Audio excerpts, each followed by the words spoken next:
So hello and hi to everyone. आज है हमारा डे 16 और आज हम करने वाले हैं हमारा हिस्ट्री का एक करेक्ट टॉपिक जिसका नाम है कॉलोनियल एरा ऑफ इंडिया। तो सबसे पहले आप मुझे ये कमेंट में जल्दी से बता दो कि आर यू रेडी, क्या आप रेडी हो आज का ये धमाकेदार टॉपिक को स्टार्ट करने के लिए। तो हम देखो, सबसे पहले ये जो हमारा न्यू बैच है ये स्टार्ट हो गया था 1 फरवरी से।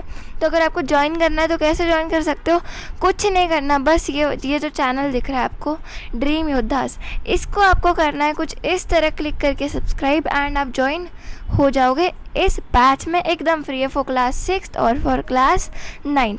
ठीक है, तो स्टार्ट करते हैं आज हमारा topic colonial era of India. ठीक है, यहाँ पे इन इंडिया लिखा है बट ऑफ इंडिया इसका नाम है। स्टार्ट करते हैं। तो सबसे पहले यूरोपियंस इन इंडिया। ओके, तो अब पहले क्या हुआ, इंडिया के बारे में किसी को पता नहीं था, किसी को भी नहीं पता था, किसी को पता ही नहीं था कि कोई ऐसा देश भी है जो कि बड़ा है जिसमें इतना सारा सोना है। आपको पता है इंडिया में दुनिया का 1/4 25% पूरी दुनिया का सोना सिर्फ इंडिया में था। यहाँ पर लिखा हुआ है 1/4 ऑफ वर्ल्ड जीडीपी, यानी उस समय दुनिया की जितनी जीडीपी थी उसका 1/4 पार्ट सिर्फ इंडिया था। ठीक है, तो ऐसे हमें मतलब वो किसी को, कोई देश को पता ही नहीं था कि इंडिया में इतना सोना है। ठीक है, तो क्या हुआ कि कुछ यूरोपियंस धीरे धीरे इंडिया की तरफ आने लगे एंड वो कौन थे इसी के बारे में आज हम इस लेक्चर में बात करने वाले हैं। तो करते हैं स्टार्ट। यहाँ पे आपको दिख रहा है ओवर 2 मिलेनिया अगो, मतलब 2 मिलियन साल पहले एंशिएंट ग्रीक ये जो थे रोमन गैलीज, ये एंशिएंट गैलीज ये जो है ये सारे निकल पड़े थे। ठीक है, ये शिप से हमें ये समझ आ रहा है कि ये जो सारे लोग थे ये डिस्कवर करने के लिए, पूरी दुनिया को खोजने के लिए निकल पड़े थे। ठीक है, और 2 मिलियन साल पहले इंडिया, ऐसा नहीं है कि इंडिया ने ब्रिटिशर के आने के बाद ही ट्रेड चालू किया, ऐसा कुछ नहीं है। इंडिया अपना ट्रेडिंग सिस्टम 2 मिलियन सालों पहले से चालू है इंडिया का। ठीक है, तो इंडिया जो है पहले कौन से चीज़ें बेचता था ब्रिटिशर और यूरोपियंस के आने से पहले, तो वो थे क्लव, यानी कि ये स्पाइसेस, कॉटन भी बेचता था, आइवरी जेम होता है, जेम्स, अलग अलग टाइप के gems, sandalwood, teak woods, steel, आपने सुना ही होगा कि एक वो जो टीपू सुल्तान की जो तलवार थी वो वुड स्टील की बनी हुई थी। तो इंडिया ये सारी चीज़ें एक्सपोर्ट करता था यूरोपियंस के आने से पहले, 2 मिलियन साल पहले भी। ठीक है, अब यहाँ पे नीचे देखो, however this economic prosperity made India an attractive target. अब उस समय क्या हो रहा था कि सारे देश निकल पड़े थे खोज करने, डिस्कवर करने पूरी अर्थ को। तो इस इकोनॉमिक प्रॉस्पेरिटी यानी इतना सोना, इतना पैसा, इतनी रिच कंट्री ने इंडिया को एक अट्रैक्टिव टारगेट बना लिया, यानी कि यहाँ से बहुत सोना है, बहुत पैसा है एकदम। और आपको पता है ब्रिटिशर्स इंडिया को क्या बोलते थे, ज्वेल ऑफ द क्राउन, मतलब उनका जो राज है उसकी ज्वेल है इंडिया। यानी इंडिया में इतना पैसा था कि ब्रिटिशर को उनको इंडिया को ज्वेल बोलना पड़ा। ठीक है, एंड ये देखो, तो इंडिया को अट्रैक्टिव टारगेट बनाया है। यहाँ पे बहुत सारे एम्बिशंस, यानी कि बहुत सारे टारगेट्स लगने लगे इंडिया में कि इसको हमें, इस देश को कैसे भी करके हमें कब्जा करना है यहाँ पर। ठीक है, एंड ऊपर यहाँ पे आपको दिख रहा है कि इंडियाज़ ग्लोबल इकोनॉमिक कंट्रीब्यूशन। तो अब ये जो एंगस मैडिसन करके एक इंसान था, उसने निकाला था कि इंडिया में दुनिया की 1/4 जीडीपी इंडिया में ही थी। यानी इंडिया में इतना सोना था, इतना पैसा था कि दुनिया की 1/4 जीडीपी को इंडिया सिंगल हैंडेडली ऑक्यूपाई करता था। ठीक है, तो एंड अब आगे नीचे देखते हैं। और ये जो जीडीपी थी ये सिर्फ 16th सेंचुरी तक ही थी। बाद में ब्रिटिशर ने इतना लूटा कि 25% से इंडिया के पास जो पैसा था वो सिर्फ 5% रह गया जब वो छोड़ कर गए। तो सोचो कितना सारा उन्होंने पैसा लिया होगा। ठीक है। अब यूरोपियन ट्रैवलर्स जो इंडिया में आए उनके डिस्क्रिप्शन क्या है, यानी कि वो बताते क्या है इंडिया को, तो वो बहुत ही फ्लोरिशिंग देश था उस टाइम पे। बहुत सारी आर्ट, आर्किटेक्चर, प्रॉस्पेरिटी बहुत ज़्यादा थी, मैन्युफैक्चरिंग कैपेबिलिटीज़, इतनी सारी चीज़ें बन रही थी, नए नए बिजनेसेस लॉन्च हो रहे थे, एंड बहुत सारे छोटे छोटे बिजनेसेस भी थे, जैसे कि बास्केट वीविंग हो गया एंड बहुत सारे एक्सेट्रा। ठीक है। डाइवर्स एग्रीकल्चरल आउटपुट, इंडिया एक एग्रीकल्चरल कंट्री है, तो यहाँ पे बहुत ज़्यादा एग्रीकल्चरल प्रोड्यूस होता है, तो बहुत सारा हमें ये क्रॉप्स मिल रहे थे, प्रोडक्शन हो रहा था बहुत ज़्यादा खाने का, तो उसकी वजह से वो ट्रैवलर्स ने बताया जो कि इंडिया में आए थे। एंड यहाँ पे ट्रेडिंग नेटवर्क्स, मैंने आपको बताया ना कि इंडिया में 2 मिलियन साल पहले से ट्रेड हो रहा है। Gloves, cotton, ivory, gem, sandalwood, teakwood, wood, steel, सब कुछ ट्रेड हो रहा है। ठीक है। अब हमने पढ़ा कि यूरोपियंस को क्या क्या टारगेट चाहिए थे एंड इंडिया कितना प्रॉस्पेरस, कितना रिच था। अब हम देखेंगे कि कौन से यूरोपियंस इंडिया की तरफ आए। तो सबसे पहले इंडिया को ढूंढने वाले थे पोर्चुगीज़, और पोर्चुगीज़ में भी एक इंसान जिसका नाम था वास्को डिगामा, वो आता है कप्पड़ की जगह में, जो कि केरला में। ठीक है। उसके कोस्ट पर आता है मई 1498 को। ये देखो, ये दिख रहा है आपको, इसका मुंह वास्को डिगामा। ठीक है, या वास्को डागामा भी बोल सकते हैं। तो ये आता है इंडिया के केरला के पार्ट में कप्पड़, एंड जहाँ हम वहाँ पे अगर आप जाओगे तो वहाँ पे आज भी लिखा है, एक स्टोन पर लिखा हुआ है कि वास्को डिगामा लैंडेड हियर, यानी कि वो यहाँ पर ही आया था अपनी शिप लेकर। ठीक है। तो आप जैसे देख सकते हो, ये है पोर्चुगल, एंड यहाँ से कुछ इस तरह रास्ता लेके ये नीचे ये रास्ता आपको दिख रहा होगा, रास्ता लेके ये पहुँच गया इंडिया की तरफ। ठीक है। एंड इसी की वजह से पेव्ड द वे, मतलब इसकी जो डिस्कवरी थी, इसने ही वो वे निकाल लिया कि बाकी जो यूरोपियन जो कंट्रीज थी वो इंडिया में आ सके। ठीक है। अब हम देखेंगे टाइमलाइन को, समझेंगे। यहाँ पे नीचे आपको टाइमलाइन दिख रही होगी। तो सबसे पहले जो पोर्चुगीज़ थे, इन्होंने बनाया गोवा को अपनी कैपिटल, क्योंकि इनको करना था पोर्ट को कैप्चर। एंड पोर्ट को कैप्चर करने से क्या होता है, देखो गोवा क्या है, गोवा है हमारे ओशन के पास, है ना। तो ओशन के पास है तो वहाँ से हमें सारे रिसोर्सेज मिलेंगे, वहाँ से ट्रेडिंग अच्छी होगी, शिप्स वहाँ से आ सकती हैं, वो ओशन के पास है तो ट्रेड बहुत अच्छा हो रहा है। एंड खाने पीने की कोई टेंशन भी नहीं है, क्योंकि जहाँ पानी है वहाँ पे पेड़ तो उगेंगे, तो वहाँ पे खाना भी है, पानी भी है, वहाँ पे ट्रेड भी हो रहा है, तो सब कुछ है। तो इसीलिए पुराने जो ट्रेडर्स थे वो ज़्यादातर पोर्ट्स को ही कैप्चर करते थे। तो पोर्टुगीज़ ने भी पोर्ट को कैप्चर किया, एंड ये इनकी कैपिटल बन गई गोवा। ठीक है। पोर्चुगीज़ की इन्होंने बहुत सारे पोर्ट्स को कैप्चर किया, जैसे कि Malabar port and Coromandel coast को भी इन्होंने कैप्चर कर लिया।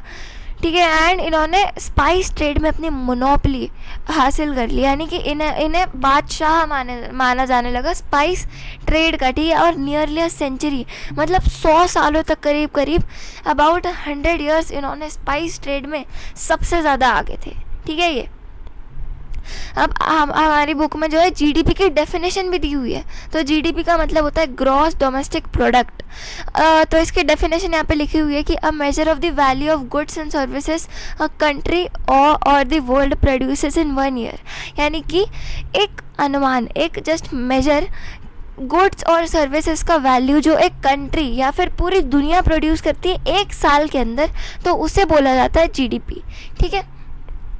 तो यहाँ पे देखो वास्को डिगामास कंडक्ट, तो सबसे पहले उसको कैसे ट्रीट किया गया, कंडक्ट मतलब उसको कैसे ट्रीट किया गया जब वो आया इंडिया के कप्पड़ कोस्ट में, तब उसको कैसे ट्रीट किया गया था। तो सबसे पहले तो यहाँ पे पॉइंट लिखा है, पॉइंट नंबर 1, वेल रिसीव्ड। उसको अच्छे से तो ट्रीट किया गया था, उसको बहुत अच्छे से वेलकम भी कर रहे थे, बट एग्रेसिव वेज, मतलब लेकिन बहुत बाद में थोड़ा गुस्से से ट्रीट करने लगा।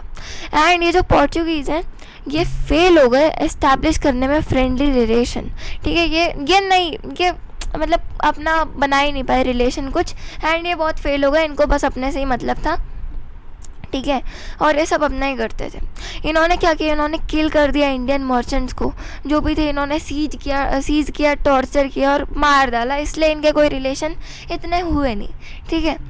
एंड उन्होंने कैलीकट को सी से बॉम्बार्ड कर दिया था। अब नीचे ये सब तो छोड़ो, ये ऊपर का जो था ये कुछ इतना इम्पोर्टेंट नहीं है, ये बिल्कुल नहीं आने वाला एग्जाम में, ये जस्ट इन्फॉर्मेशन के लिए था। बट ये जो नीचे का पार्ट है कार्टर सिस्टम, ये बहुत इंपॉर्टेंट है। अब उस समय पोर्चुगीज़ क्या थे, मैंने आपको बताया वो पोर्ट को कैप्चर करते थे, सारे कोस्ट को, यानी कि नदी के किनारे के जो शहर थे उन्हें बनाते थे अपनी कैपिटल, और उनको ही उन पे जो है कब्जा कर लेते थे। तो अब इन्होंने निकाला एक सिस्टम, कार्टर सिस्टम। अब जैसे कि इन्होंने सारे नदी के किनारे यानी कि कोस्ट पे कैप्चर कर लिया, तो वहाँ पे शिप आएंगी, एंड शिप को आने के लिए उन्होंने बोला कि हम निकालेंगे एक पासपोर्ट, ठीक है, एक सिस्टम। तो उसके लिए क्या है, अगर आपकी कोई भी शिप हमारे कोस्ट पे, हमारे पोर्ट पे खड़ी हुई है, तो आपको उसके लिए देना पड़ेगा पैसा। उसी को बोलते थे कार्टर्स, यानी कि पास किसको करो, पोर्ट को पास करने के लिए जो सिस्टम है उसे बोलते थे कार्टर सिस्टम। एंड उसी से आज हम बोलते हैं पासपोर्ट, यानी कि पोर्ट को पास करने के लिए जो हमें उस समय पास मिलता था उसे बोलते थे कार्टर सिस्टम, जिसे आज हम बोलते हैं पासपोर्ट, ठीक है। एंड जो बिना इस सिस्टम के जाती थी शिप्स, उन्हें पकड़ लिया जाता था और उन्हें सीज़ कर लिया जाता था। तो अभी तक हमने देखा यूरोपियंस के बारे में। सबसे पहले हमने पढ़ा है पोर्टुगीज़ के बारे में, जो कि सबसे पहले आए थे इंडिया में, जिसमें था वास्को डी गामा, जो कि आया था केरला कप्पड़ में, एंड उसको बहुत ही ज़्यादा अच्छे से ट्रीट किया गया था, बट बाद में उनके कोई रिलेशन एस्टैब्लिश नहीं हुए। फिर हमने पढ़ा कार्टर सिस्टम। तो आई होप आपका अभी तक रिविज़न बहुत अच्छा हो गया, ठीक है। अब हम समझते हैं एक यूरोपियन, डच कहाँ के थे, डच लोग थे नीदरलैंड के, ठीक है। तो पोर्चुगीज़ जो लोग थे वो थे पोर्टुगल के, एंड जो डच लोग थे ये थे नीदरलैंड के। ओके, तो अब हम इनके बारे में समझने वाले हैं। अब मैं आपको बता दूँ, डच जब भी इनका नाम आता है, ये बहुत ज़्यादा स्पाइस मसालों पे बहुत ज़्यादा फोकस करते थे। इन्होंने मोनोपोली, मैंने आपको याद होगा, मैंने आपको पहले भी बताया था कि जो पोर्टुगीज़ थे इन्होंने मोनोपोली हासिल कर ली थी, मतलब ये बहुत ही ज़्यादा बादशाह बन गए थे इसके अंदर।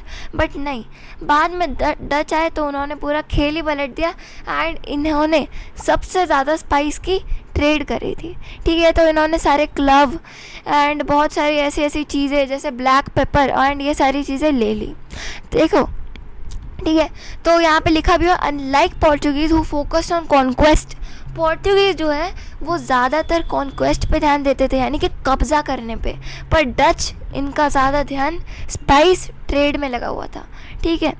एंड यहाँ पे इन्होंने बनाई अपनी डच ईस्ट इंडिया कंपनी, जैसे ब्रिटिशर की थी। अभी आपको पता तो होगा नहीं, बट फिर भी बता दूँ, ब्रिटिशर की थी अपनी ईस्ट इंडिया कंपनी, तो इनकी थी डच ईस्ट इंडिया कंपनी, ठीक है। एंड इन्होंने बहुत सारे ट्रेडिंग पोस्ट, मतलब वही नदी के किनारे शहर, ठीक है। एंड इंडिया के वेस्ट कोस्ट में इन्होंने कैप्चर किया सूरत, भरूची, कोची, है ना, कोचिन था उस समय, जैसे आज बोलते हैं कोची। तो यहाँ पर ये जो ज़्यादा डार्क किया मैंने, ये है सूरत, भरूच, कोची, तो ये सारी चीज़ें हैं, ठीक है। तो नेक्स्ट हमारा जो है, इन्होंने मालाबार रीजन, केरला, इसको भी कैप्चर किया था। इनमें इस रीजन में, मालाबार वाले कोस्ट में इनका बहुत ज़्यादा प्रेजेंस था, यानी कि ये लोग बहुत ज़्यादा स्ट्रॉन्ग थे यहाँ पर, ठीक है। नेक्स्ट इन्होंने बहुत ज़्यादा वही स्पाइस ट्रेड किया, एंड इनका कुछ इतना खास तो रहा नहीं, बस इसका आपको स्पाइस ट्रेड याद रखना है। तो डच भी हो गए हमारे कंप्लीट। एंड अब हम देखते हैं डच की एक लड़ाई, यानी कि इनको बहुत ही ज़्यादा बुरी तरीके से एक इंडिया के राजा ने हरा दिया, जो कि एक बहुत ही ज़्यादा रेयर इंस्टेंस था, ठीक है। उस टाइम पे ये जो बाहर की यूरोपियन पावर्स थी उनको हराना इतना आसान नहीं था, क्योंकि उनके पास सारी एडवांस चीज़ें थी, उनके पास अलग अलग टाइप की गन्स थी, मशीन्स थी, तो उनको हराना कोई छोटी बात नहीं थी, बहुत बड़ी बात थी, ठीक है। तो इनका डिक्लाइन कैसे हुआ, यानी कि ये डच ये कमज़ोर कैसे हुए, तो वो समझते हैं। एक बैटल हुई जिसे बोलते हैं हम बैटल ऑफ कोलाशल, ठीक है, जो कि हुई 1741 के अंदर, यहाँ पे ऊपर दिख रहा होगा। अब यहाँ पे बैटल ऑफ कोलाशल कहाँ हुई, कोलाशल में ही होगी ऑब्वियसली, है ना। किसके बीच में हुई, देखो कोई भी लड़ाई होती है उसके लिए हमें दो लोग तो चाहिए रहते हैं। तो दो लोग कौन से थे, एक तो थे ट्रावनकोर के राजा मारथंड वर्मा, और दूसरी तरफ थे डच, ठीक है। तो अब यहाँ पे ऊपर यहाँ पे कुछ आपको दिख रहा होगा कि डच का जो प्रेजेंस था, मतलब यानी कि जो ये डच लोग थे वो बहुत ही कम थे, ज़्यादा नहीं थे। तो और ये धीरे धीरे धीरे करके बैटल ऑफ कोलाशल में हारने के बाद, अभी हम समझेंगे क्या है, बट मैंने आपको पहले बता दिया कि ये हार गए थे, ठीक है। तो 1741 के बाद ये कम होते चले गए एंड इनका डिक्लाइन हो गया, ज़्यादा दिन नहीं रहे, ठीक है। तो यहाँ पे देखो अब ट्रावनकोर फोर्स, यहाँ पे थे राजा मार्तंड वर्मा, ठीक है, जो कि थे ट्रावनकोर के, एंड थे डच।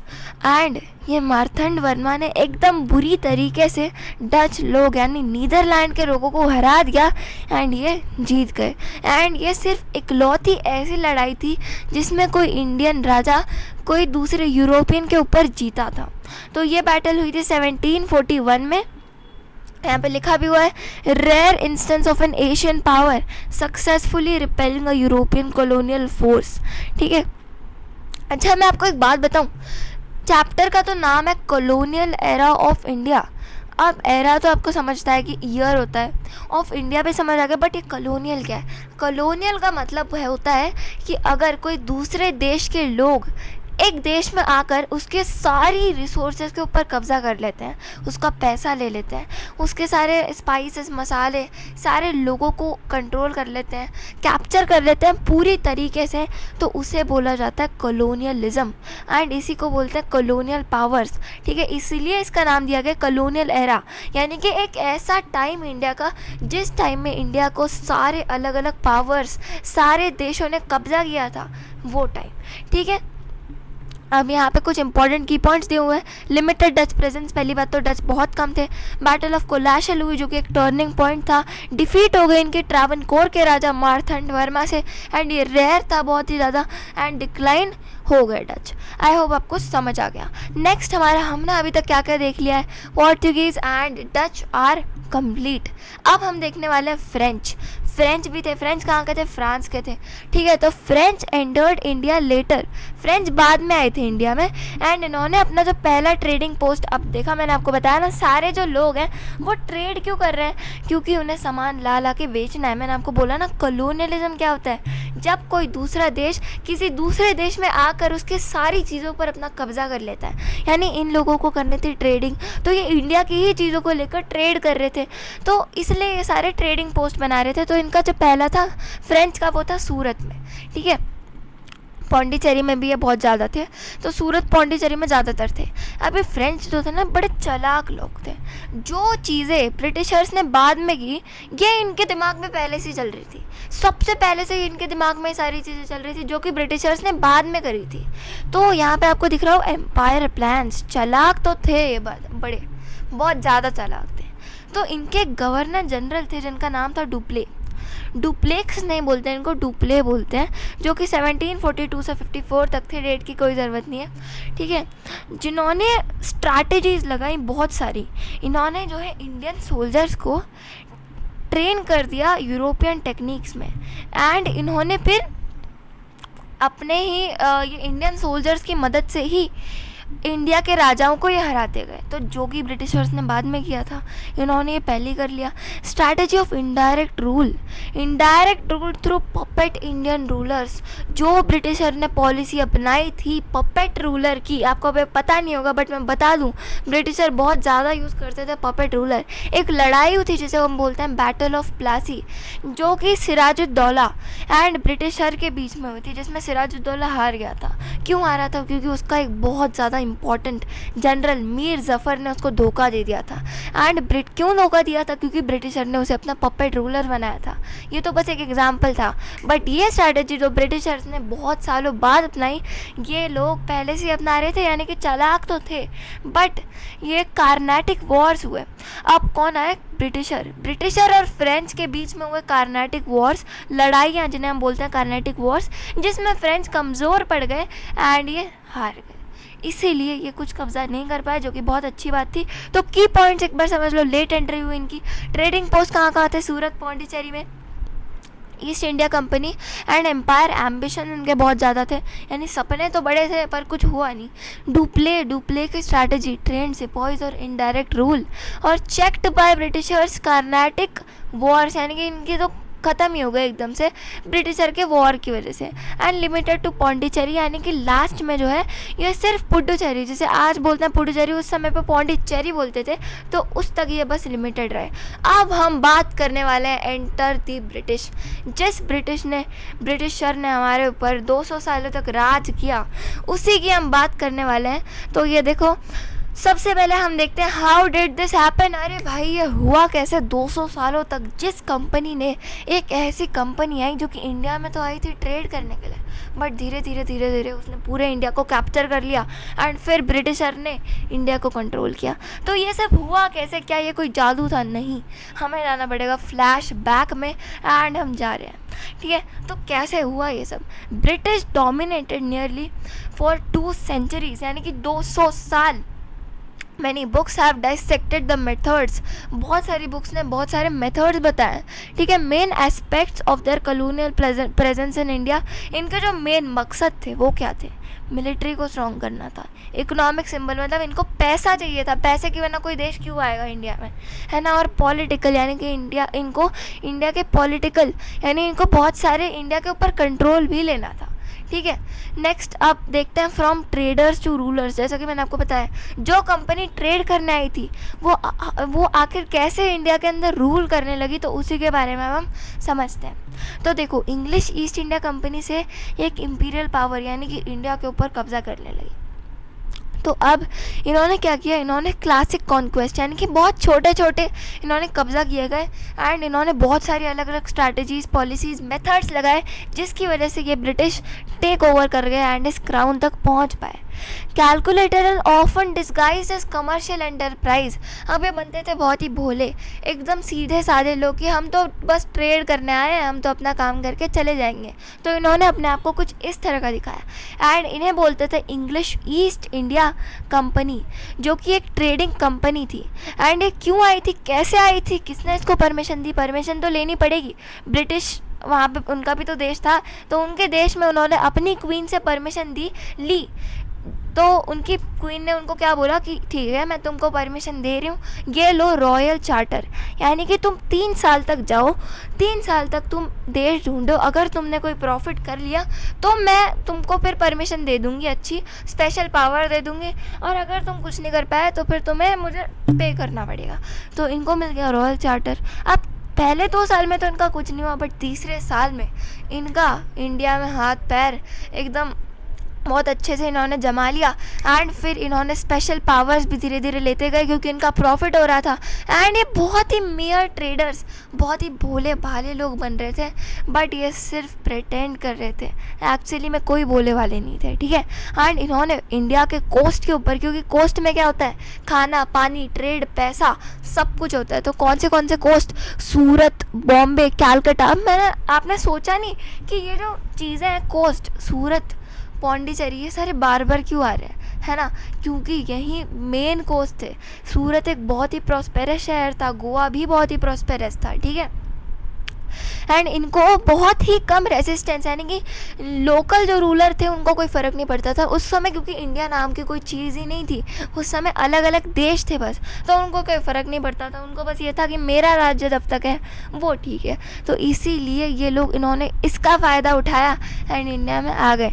इन्होंने फॉरेन ट्रेड को वेलकम किया, यानी कि जो बाहर के लोग थे, ये हमारे इंडिया के लोगों ने बाहर के ट्रेड को वेलकम कर लिया, इसलिए ये प्रॉब्लम आई।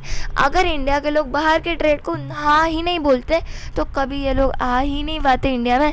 एंड जो इनके बहुत ही ज़्यादा लॉन्ग टर्म एम्बिशन थे इंडिया को कब्जा करने के एंड सारा पूरी दुनिया जीतने के लिए। तो आई होप आपको आज का जो ये ओवरव्यू लेक्चर है, एक्चुअली ओवरव्यू तो था नहीं, बट हमने अभी तक सारी यूरोपियन पावर्स कैसे आई इंडिया के अंदर सब समझ लिया। पोर्चुगीज से स्टार्ट किया, ब्रिटिशर पे ख़त्म किया, एंड अभी लेसन बहुत बड़ा है बट इसको जल्दी कवर करेंगे। 25 से कम मिनट्स के अंदर हमने आधा चैप्टर भी पढ़ लिया गाइस। तो आई होप आपको ये वीडियो बहुत पसंद आया होगा। अगर पसंद आया है तो आप हमारे चैनल को सब्सक्राइब कर सकते हो एंड बैच के अंदर एनरोल हो सकते हो। तो आज के वीडियो में इतना ही, मिलते हैं नेक्स्ट वीडियो में, तब तक के लिए बाय।